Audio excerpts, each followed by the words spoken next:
Bonjour. Donc, dans la séquence d'aujourd'hui, on va essayer de comprendre ce que veut dire une somme de Riemann, à quoi sert une somme de Riemann.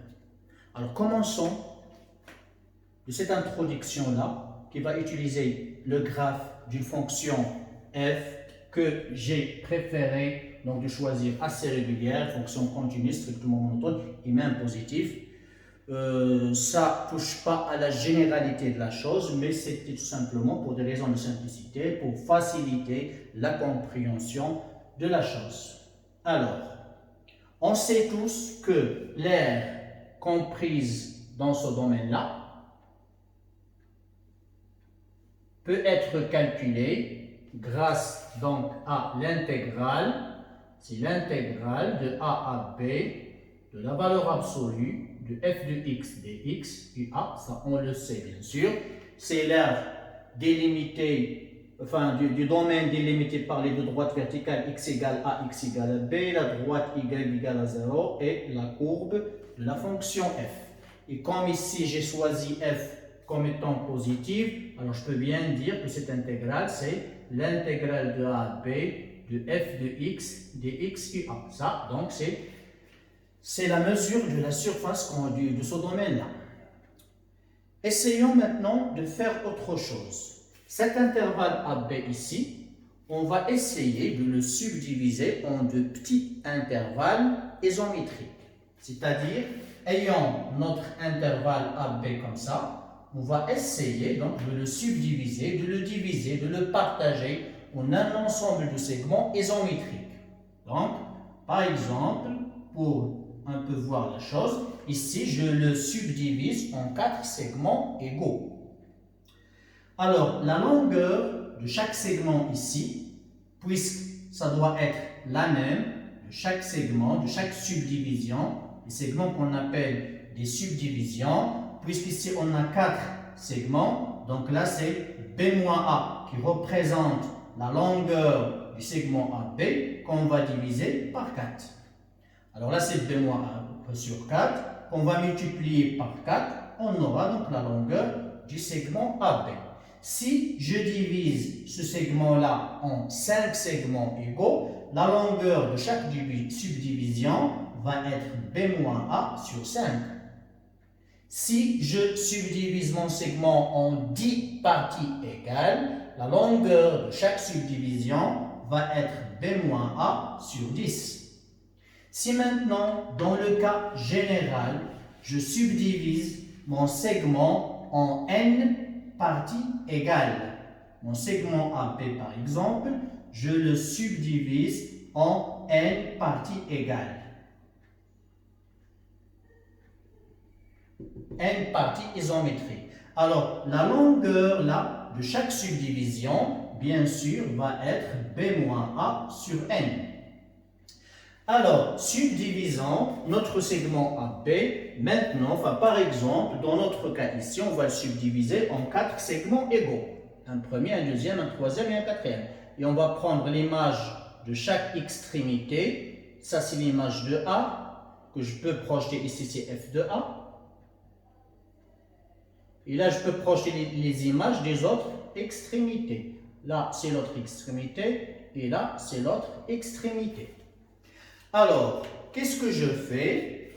Je prends donc ces segments-là, je prends cette valeur, c'est l'image de A, et je trace horizontalement de façon à voir mon petit rectangle ici. Et puis, je vais prendre l'extrémité suivante, l'image de l'extrémité suivante, et je trace toujours horizontalement pour obtenir mon autre rectangle. Je fais de même ici, à partir de l'image de l'extrémité suivante, je trace toujours horizontalement pour obtenir mon autre rectangle. Et arrivant ici aussi, je trace horizontalement, voilà, et je trouve mon rectangle. Alors si maintenant on se propose de calculer l'aire donc de ces 4 rectangles, je vais l'appeler par exemple S1. Je vais appeler S1 l'aire de ces 4 rectangles. Alors cette aire-là bien sûr, c'est la somme de l'aire de ce rectangle et de celui-là, et de celui-là, et de ce dernier. Donc, l'aire du premier rectangle, c'est la largeur fois la longueur. La largeur, c'est la longueur de la subdivision, puisqu'on a subdivisé AB en 4 parties égales, c'est B moins A sur 4. Je suppose que j'ai subdivisé mon segment AB en N parties égales, isométriques. Donc, je suppose donc que ma largeur n'est autre que B moins A sur N. Alors, c'est B moins A sur N. Ça, c'est la valeur de cette subdivision-là. Ça, sa longueur. Supposons que notre segment AB, on l'a subdivisé en N segments égaux. Donc, cette largeur va valoir B moins A sur N, qu'on va multiplier par la longueur. Or, la longueur, finalement, c'est l'image de A. Puisque cette distance-là, ça, c'est l'image de A. Donc, je multiplie par l'image de A. Auquel je vais ajouter quoi? Je vais ajouter l'aire de l'autre rectangle. Alors, l'aire de l'autre rectangle, c'est toujours sa largeur qui est la même finalement. C'est B moins A sur N, puisqu'il s'agit de la même largeur, puisqu'on a partagé notre segment en 10 parties égales. Donc, elles auront la même largeur, c'est B moins A sur N, qu'on va cette fois multiplier par cette longueur. Or, cette longueur-là, c'est l'image de son nombre. Alors, son nombre, là, finalement, il est égal à quoi? Donc, ayant mon segment comme ça, ici mon A, et là, c'est mon B, ayant subdivisé mon segment en des segments égaux, alors, son nombre-là, pour l'avoir, elle est égale à quoi? C'est le A, auquel on ajoute quoi? C'est ce A auquel on ajoute cette distance. À ce A, je vais ajouter cette distance pour arriver ici, pour avoir la valeur de ce nombre. Donc, c'est A plus. Or, cette distance n'est autre que B moins A sur N. Donc, son nombre ici, il est égal à A plus B moins A sur N. Voilà. Donc, c'est F de A plus B moins A sur N. Voilà. Ça, ce A plus B moins A sur N, c'est son nombre-là. Et là, c'est son image. Son image, c'est cette longueur. Cette longueur, c'est l'image de A plus B moins A sur N qui est ici. Voilà. Alors ça représente quoi finalement? Ça représente l'aire de ce deuxième rectangle. Plus, on va encore ajouter l'aire du troisième rectangle. Donc, l'aire du troisième rectangle, ça va être toujours, puisqu'on a la même largeur, c'est toujours la même largeur, c'est B moins A sur N, qu'on va multiplier cette fois par cette longueur-là, puisque ce rectangle, et là, cette largeur-là, c'est B moins A sur N, qu'on va multiplier par cette longueur. Or, cette longueur, c'est l'image de son nombre. Donc, fois l'image de son nombre-là, c'est-à-dire celui-là qu'on a ici. Alors, comment écrire son nombre-là? C'est A auquel on va ajouter 2 fois cette distance, une fois et une deuxième fois. Donc, son nombre-là ici, il va être égal à A, auquel on va ajouter 2 fois la subdivision, 2 fois B moins A sur N, puisque la subdivision est égale à B moins A, sa longueur c'est B moins A sur N. Donc c'est F de A plus 2 fois B moins A sur N. Voilà. Et je continue. Aussi, on peut bien prévoir le terme qui va suivre. On peut bien le prévoir. C'est l'aire du rectangle suivant. C'est toujours la même largeur. C'est B moins A sur N qu'on va multiplier par F de A auquel on va ajouter 3 fois la subdivision. Plus 3 fois B moins A sur N. Voilà. Et on peut aussi prévoir le terme suivant. C'est toujours la même largeur. voilà, fois l'image de A auquel on va ajouter 4 fois B moins A sur N. Et ça va aller jusqu'à quel degré? Pour comprendre, donc on va continuer comme ça jusqu'à où? Alors, ayant ici ma subdivision, voilà, je vais aller jusqu'au dernier, bien l'avant-dernier point de la subdivision, puisque vous voyez bien, le dernier rectangle, il a toujours la même largeur, et la longueur, c'est l'image de l'avant-dernière extrémité, avant le B. Donc ici, on a notre B ici. Alors là, pour avoir le B à partir de A, c'est A plus combien de fois on va ajouter la subdivision pour arriver à B? On doit l'ajouter n fois. Puisqu'on a subdivisé AB en n parties égales, donc lorsque j'ajoute à A n parties, les n parties, on va retrouver quoi? On va retrouver notre B. Et pour retrouver ce nombre, je dois ajouter la subdivision combien de fois? N moins 1 fois. Parce que si à A, j'ajoute n fois la subdivision, vous voyez bien que le n va se simplifier.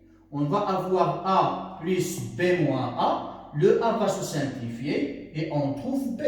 Donc, si au nombre A, j'ajoute n fois la subdivision, ça va me donner B. Moi, je ne cherche pas le B, mais je cherche l'avant-dernier. Donc, je dois ajouter la subdivision combien de fois? C'est n moins 1 fois. Donc, ça doit aller jusqu'à B moins A sur n fois l'image de A plus n moins 1 fois la subdivision. Voilà, c'est comme ça. Donc, toute cette somme-là, ça représente quoi? C'est cette aire assurée. C'est la somme des aires de ces rectangles-là, qui va donner donc l'aire de cette zone qui est assurée. Alors, on va essayer de simplifier cette somme en utilisant le symbole sigma. Sigma, pardon.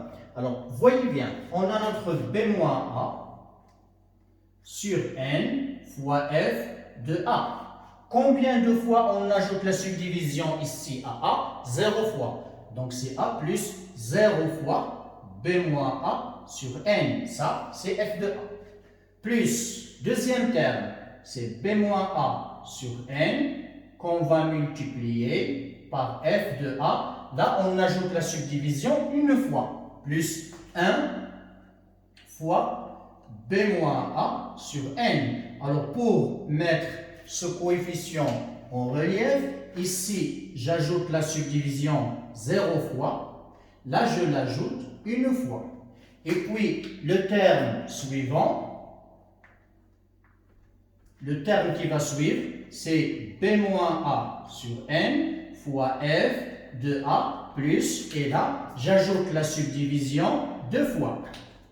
2 fois B moins A sur N. Et ça va aller jusqu'à où? Ça va aller jusqu'au terme, pardon, donc c'est B moins A sur N multiplié par F de A plus, on a dit, on doit ajouter N moins 1 fois la subdivision.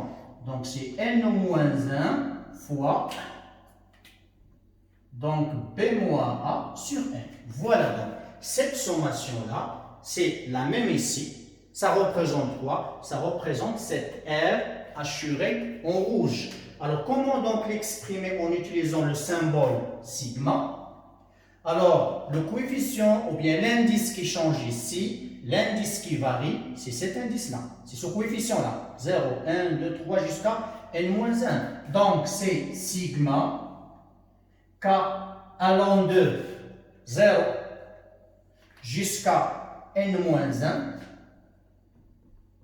De quoi? De donc ce terme-là, c'est B moins A sur N qui ne varie pas, c'est le même dans toute la sommation, qu'on va multiplier par quoi? Qu'on va multiplier par F de A plus, voilà, le cas, c'est l'indice, donc c'est le cas qu'on a ici, et qui est multiplié par quoi? Par Donc, cette subdivision, B-A sur N. Voilà. Voilà. Donc, cette sommation-là, finalement, ça représente toute cette expression-là. Donc, en faisant varier le cas. Le cas, ça prend les valeurs de 0 jusqu'à N-1. Si je donne un cas 0, je retrouve mon terme ici. Plus, en donnant un cas 1, je retrouve mon terme ici. Puis 2, puis 3, jusqu'à N-1. Donc, cette R-là, je vais maintenant l'écrire de façon simplifiée en utilisant sigma.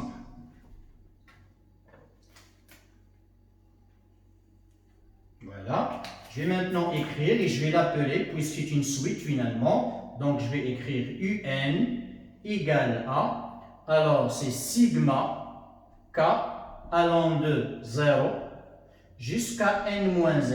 Et on le sait bien, lorsqu'on a un facteur, voilà, pour mettre en relief l'opération multipliée. Donc, lorsqu'on a un facteur indépendant de K, de l'indice K qui varie dans notre sommation, on peut le faire sortir à l'extérieur. Donc, je peux bien mettre mon B-A sur N à l'extérieur. Reste quoi? Reste F de A plus K fois B moins A sur N. Voilà. Voilà notre première suite. Remarquez bien que notre coefficient ici est le même que celui qui est à l'extérieur. Ça représente quoi ce B moins A sur N? Ça représente cette largeur égale, donc c'est la largeur de chaque subdivision parmi les subdivisions. Donc on a eu, après avoir départagé notre segment AB. Voilà l'expression d'une première suite. Essayons maintenant de faire le même travail pour l'autre cas. Ce qu'on va faire, la même chose, on va subdiviser notre segment. Voilà, je le subdivise en des segments égaux. Voilà, je suppose n parties égales. Je suppose que j'ai subdivisé en n parties égales. Voilà.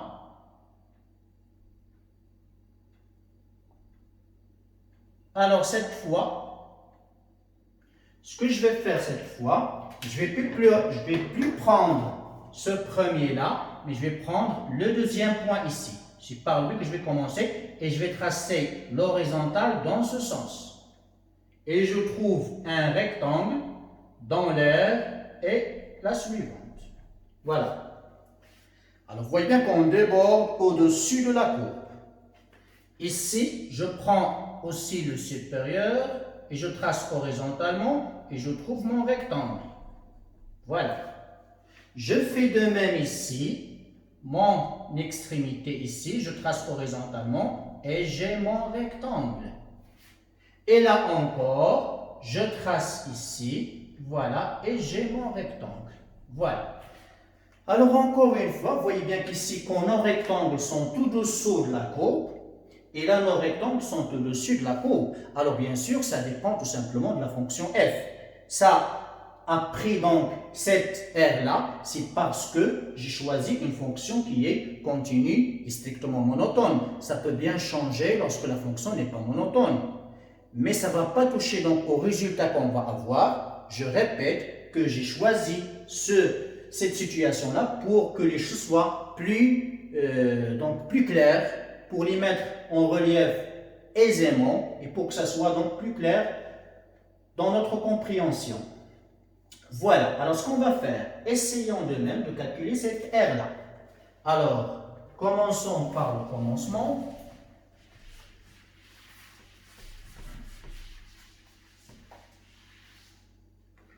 Alors, le premier rectangle, l'aire du premier rectangle.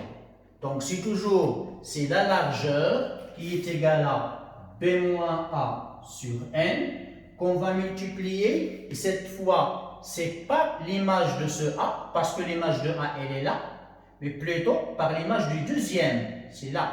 C'est là, l'intersection avec la courbe. Donc, cette longueur-là, c'est l'image de ce nombre-là. Et ce nombre-là, comme on l'a fait tout à l'heure, c'est A auquel on ajoute une fois la subdivision.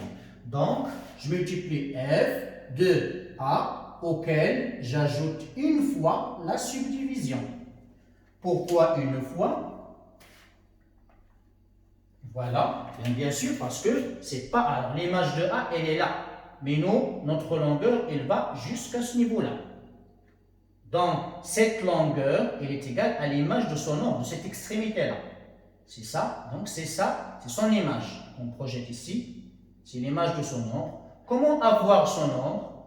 C'est simplement A auquel on ajoute cette longueur. Or, cette longueur, c'est la subdivision qu'on a, c'est B moins A sur N. Donc, c'est A auquel on ajoute la subdivision une fois, plus l'aire du deuxième rectangle. Le deuxième rectangle, on a toujours la même largeur, voilà, qu'on va multiplier par l'image de A plus. Alors maintenant, cette largeur, c'est B moins A sur N, la longueur, elle est haut, c'est cette longueur-là. D'accord? Alors, cette longueur, c'est l'image de son nombre, de cette extrémité. Comment avoir cette extrémité? C'est A auquel on ajoute combien de fois la subdivision? On ajoute 2 fois la subdivision. Donc, A plus 2 fois la subdivision, c'est B moins A sur N. Alors, on prévoit les autres termes, on peut les prévoir facilement. Donc, c'est plus B moins A sur N fois F de A plus, alors c'est la subdivision qu'on multiplie ici par 3, on l'ajoute 3 fois et on va jusqu'à où? Alors, remarquez ici le dernier rectangle. Le dernier rectangle a pour longueur l'image de la dernière extrémité. Alors, comment avoir B à partir de A? Donc, c'est A auquel on va ajouter N fois la subdivision, comme on l'avait dit tout à l'heure. Donc, le dernier terme, c'est B moins A sur N fois F de A plus N fois la subdivision B moins A sur N. Voilà. Et voilà, donc si on essaie d'exprimer cette sommation en utilisant le symbole sigma, donc ça va être sigma, donc voilà, sigma, k allant de, cette fois de 1 jusqu'à n, de quoi? Donc c'est B moins A sur n, qu'on multiplie par f de A, auquel on va ajouter k fois la subdivision, B moins A sur n. Voilà. Donc, voilà un peu c'est l'expression qui se ressemble, sauf que ici on va de 0 jusqu'à n-1 pour donner ces rectangles inférieurs, et là on va de 1 jusqu'à n pour donner ces rectangles supérieurs. Donc on va exprimer la deuxième suite, Vn, c'est donc B moins A sur n, puisqu'elle ne dépend pas de k, on peut le faire sortir à l'extérieur, fois la sommation k allant de 1 jusqu'à n, f de A plus k fois B moins A sur n. Voilà.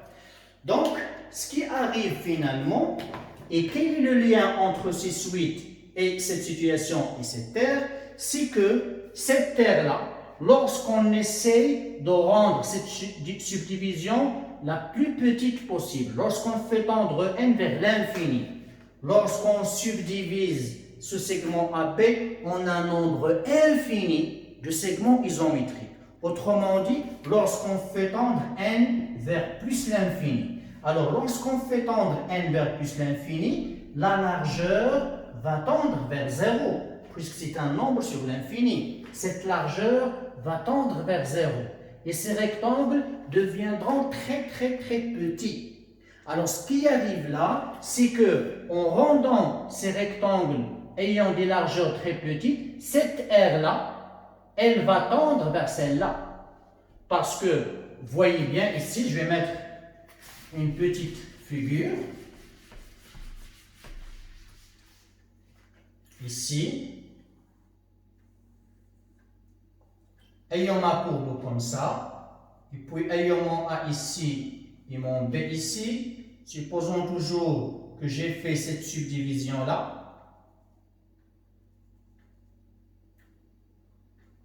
Pardon. donc ces rectangles inférieurs me donneront cette aire-là. Voilà, c'est cette aire-là.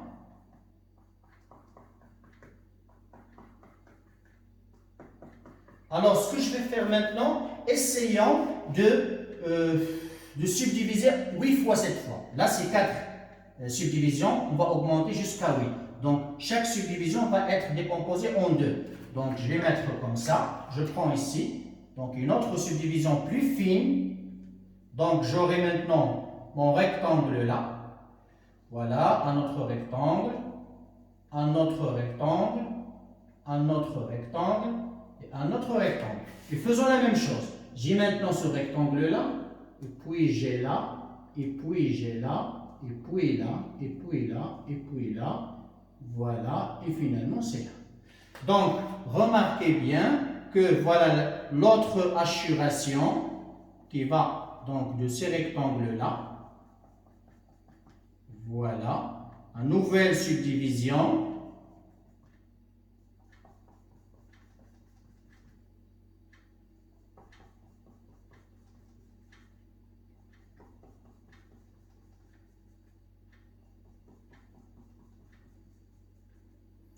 Voilà la nouvelle subdivision. Alors, vous allez remarquer, voilà donc tout à l'heure pour ces limites rouges. Remarquez bien. Donc, après avoir ajouté d'autres subdivisions, vous voyez bien que l'air va vers la courbe. Donc, elle comble ces vides-là. En rendant la subdivision plus fine, ces vides-là vont être remplis de plus en plus jusqu'à remplir tout le domaine qui se trouve au-dessous de la courbe. Donc, c'est ce qui arrive en faisant tendre le n vers l'infini, c'est-à-dire en subdivisant AB en un très grand nombre de petits segments, cette aire contenue dans ce rectangle va tendre vers cette aire-là. La même chose ici, en subdivisant en un très grand nombre, donc l'aire de ce rectangle va tendre et va descendre. Donc cette aire-là va descendre et celle-là va monter pour qu'elle converge finalement vers l'aire contenue sous la courbe F. Donc, en gros,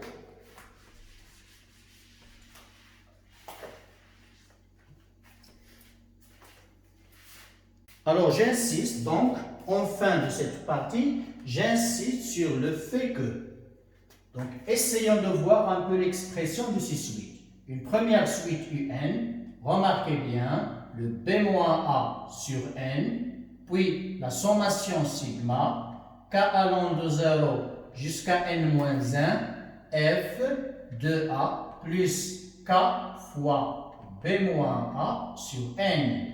Alors j'insiste sur ceci, remarquez le lien, ce terme-là, ce coefficient-là, c'est le même qu'on a ici. Et ça représente quoi finalement? Ça représente, comme on l'a dit, c'est la longueur de chaque subdivision. L'autre suite Vn, donc c'est B-A sur N, donc la sommation K allant de 0, plutôt cette fois K allant de 1 jusqu'à N, de F, de A, plus K fois quoi? C'est K fois la longueur de la subdivision. C'est B-A sur N qui est encore là. C'est celle qu'on trouve ici. Voilà. Et c'est les suites qu'on va traiter, on utilise, qu'on appelle déjà des sommes de Riemann. C'est ces suites-là qu'on appelle des sommes de Riemann et qu'on va essayer de montrer la convergence en utilisant le résultat qu'on va voir dans la suite. Voilà, alors continuons. Alors, la situation de tout à l'heure, notre R, donc déterminée par notre fonction des droites verticales et l'axe abscisse, l'aire des rectangles inférieurs et puis l'aire des rectangles supérieurs. Alors, le résultat ici, c'est quoi? Donc, ça consiste en quoi? Alors, tout à l'heure, j'ai donné ce Sn, la valeur de ce Sn. J'ai dit que Sn, c'est B-A sur N, la sommation K allant de 0 jusqu'à n-1 f de A plus k fois cet indice-là fois la longueur de la subdivision. Et puis notre R, S'(n), c'est B-A sur n sigma k allant de 1 jusqu'à n f de A plus k fois B-A sur n. Voilà. Là, donc, c'est les deux R. Alors, ce qui arrive, c'est que en faisant tendre ce n vers l'infini, c'est-à-dire en rendant ces longueurs très très petites, cette R-là va tendre vers celle-là. La même chose ici, en rendant ces subdivisions très petites, c'est-à-dire en tendant n vers plus l'infini, autrement dit, en subdivisant le segment AB en un nombre très grand de subdivisions, c'est-à-dire mon segment AB, je le subdivise en des subdivisions qui sont très très petites, voilà, un nombre très grand de subdivisions. Alors là, ce qui va arriver, on aura des rectangles qui sont très très très fins avec une largeur très petite. Alors ces rectangles deviendront des rectangles ayant des largeurs très petites. Alors ce qui va se passer, c'est que soit cette R ou celle-là, ils vont toutes les deux tendre vers cette R-là. Ils vont finalement remplir toute cette partie qui se trouve en dessous de la courbe et bien sûr entre l'axe des abscisses et les deux droites verticales. C'est le résultat qu'on va donner.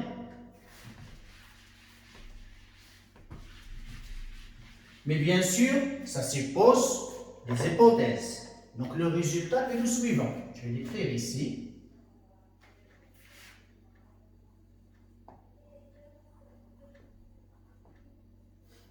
Alors, regardez bien, si c'est une condition suffisante, pas nécessaire encore, c'est une condition qui est suffisante, si f est continu sur l'intervalle AB, comme c'est le cas ici, c'est une fonction qui est continue, mais pas nécessairement monotone, c'est-à-dire cette monotonie, ça a été tout simplement un choix, elle n'est pas nécessaire dans notre résultat. Ce qui est, enfin, l'hypothèse qu'on doit vérifier ici, c'est la continuité. Si f est continu sur AB, alors les deux suites,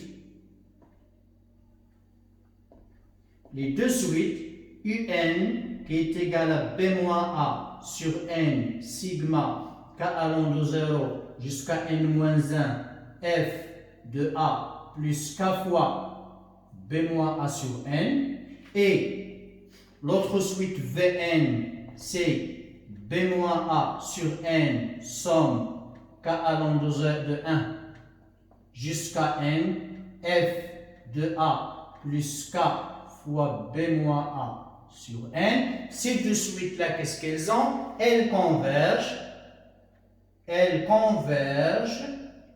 vers la même limite. Elles convergent vers la même limite, à savoir, c'est l'intégrale de A à B de f de x dx. Voilà notre résultat. C'est le résultat concernant les sommes de Riemann. Les sommes de Riemann, c'est ces deux suites-là. Voilà nos deux sommes de Riemann. La somme donnant les rectangles inférieurs, quoique ça reste en lien avec ce choix-là, donc une somme de Riemann UN et la somme de Riemann Vn. Ces deux suites-là convergeront quand est-ce que lorsqu'on a une condition qui est suffisante, bien sûr, pas nécessaire, une condition suffisante, c'est que f soit continu sur AB. Si f est continu sur AB, ces deux suites convergent. Convergent où? Vers ce nombre-là. C'est l'intégrale de AB f de x dx. Voilà. Et c'est le résultat qu'on va essayer donc d'appliquer dans ce premier exemple.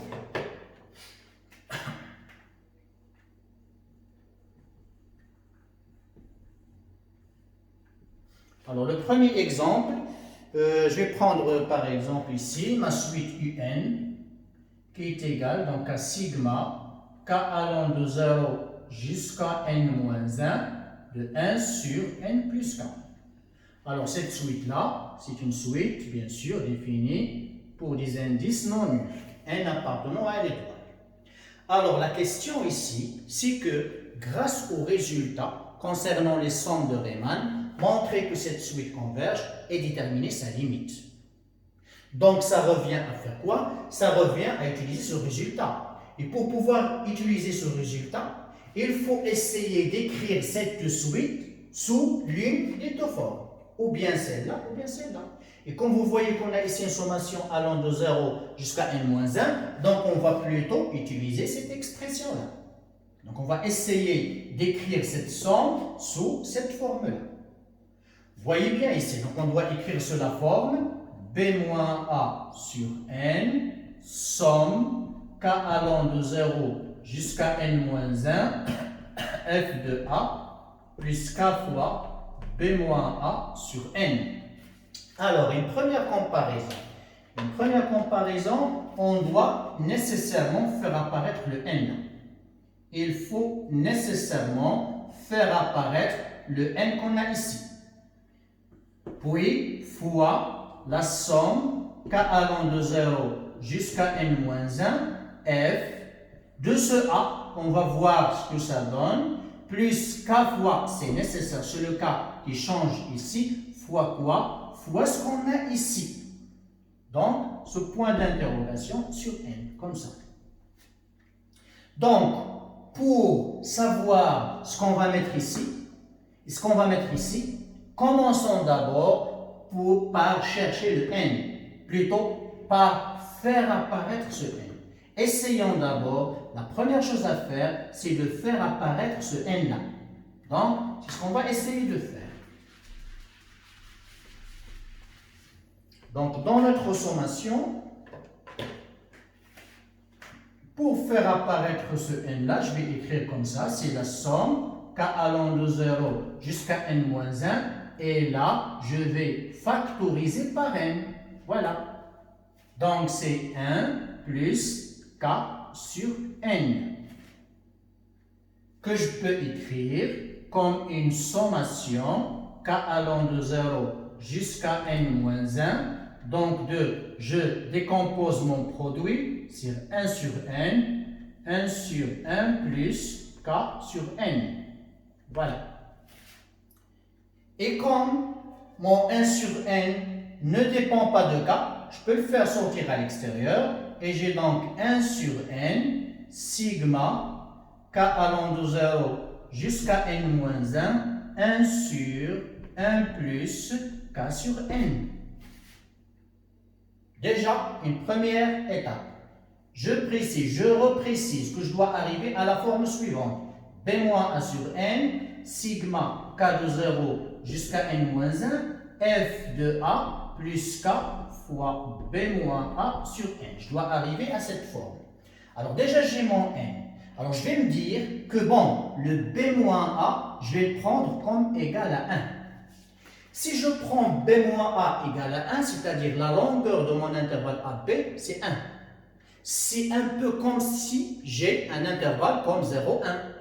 Dans la longueur est ou bien 1, 2, ou bien 2, 3, ou bien 1 demi, 3 demi. Un intervalle dont la longueur égale à 1. La longueur, c'est la différence entre les deux extrémités. Le plus grand moins le plus petit. Donc, supposons ici, si je prends par exemple comme intervalle 0, 1, essayons de voir ce que ça va donner. Donc c'est comme si on aura 1 moins 0, donc c'est 1 sur n, sigma k allant de 0 jusqu'à n moins 1, et là c'est f de le a, c'est la première extrémité, c'est 0, plus k fois le b moins a, donc c'est 1, sur n. Voilà.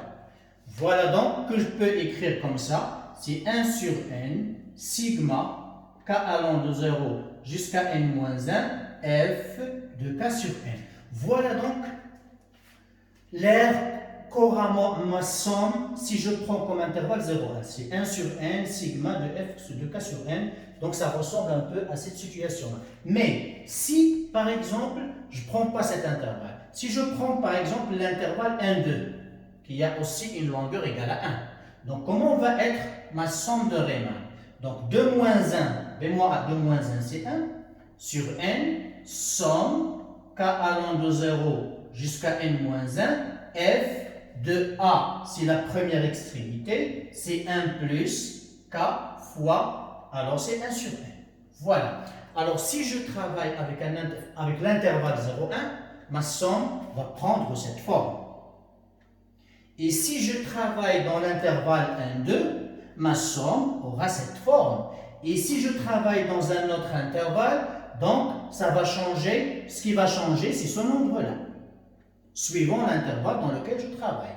Alors là, j'ai le choix. Je peux choisir l'intervalle que je veux, à condition que ma fonction soit bien définie sur cet intervalle-là. Alors, pour des raisons de simplicité, on va, dans la plupart des cas, donc, préférer travailler sur l'intervalle 0,1, puisque l'expression ici va se trouver plus simplifiée. Alors, essayons de voir un peu. Donc, cette somme-là doit être écrite comme ça. J'ai ici mon 1 sur n, elle est là. Donc, f de k sur n doit être égal à cette expression. Donc, je dois avoir f de k sur n doit être égal à cette expression, c'est-à-dire 1 sur 1 plus k sur n. Alors, pour avoir la fonction, il suffit de remplacer le k sur n par x, et j'ai mon f de x égale à 1 sur 1 plus x. Et voilà ma fonction, et voilà mon intervalle. Donc, je travaille sur l'intervalle 0,1, ma fonction c'est 1 sur 1 plus x. Donc, je vais continuer en écrivant. Donc, ça va être égal à 1 sur n sigma k allant de 0 jusqu'à n-1 f de k sur n. Cette forme-là. Et je vais dire avec f de x égale à quoi? C'est 1 sur 1 plus x. Je remplace le k sur n par x. Alors, remarquez bien que d'après cette expression, ça va donner quoi? F de k sur n, c'est 1 sur 1 plus k sur n, c'est exactement ce que j'ai ici. Donc, cette expression, elle est bien égale à celle-là. Donc, remarquez bien que ma suite, je l'ai bien écrite sous cette forme. Et je peux même ajouter, je vais écrire ici avec f de x, c'est 1 sur 1 plus x, et encore, donc je vais ajouter ici 1 sur n, la sommation k allant de 0 jusqu'à n-1 pour faire apparaître le 0, donc c'est 0 plus k fois 1 sur n pour faire apparaître donc la sommation de Riemann. Et voilà, ma suite, je l'ai écrite sous la forme d'une somme de Riemann. D'où ce que je vais dire, comme pour compléter ma réponse, comme f qui est égal à 1 sur 1 plus x est continu, c'est bien banal, sur l'intervalle 0,1 puisqu'on a choisi de travailler sur 0,1 pour des raisons de simplicité. Donc, notre suite qui est une somme de Riemann, donc UN converge vers quoi? Elle converge vers l'intégrale de A à B, A c'est 0, B c'est 1, de 0 à 1 de la fonction 1 sur 1 plus x dx. Or, la primitive, bien une primitive de 1 sur 1 plus x, c'est ln de 1 plus x. Donc, c'est ln de 1 plus x entre 0 et 1. Et en remplaçant, c'est ln de 2. Donc, notre suite là, elle converge vers ln de 2. Conclusion, limite de un, n tendant vers plus l'infini, c'est ln de 2.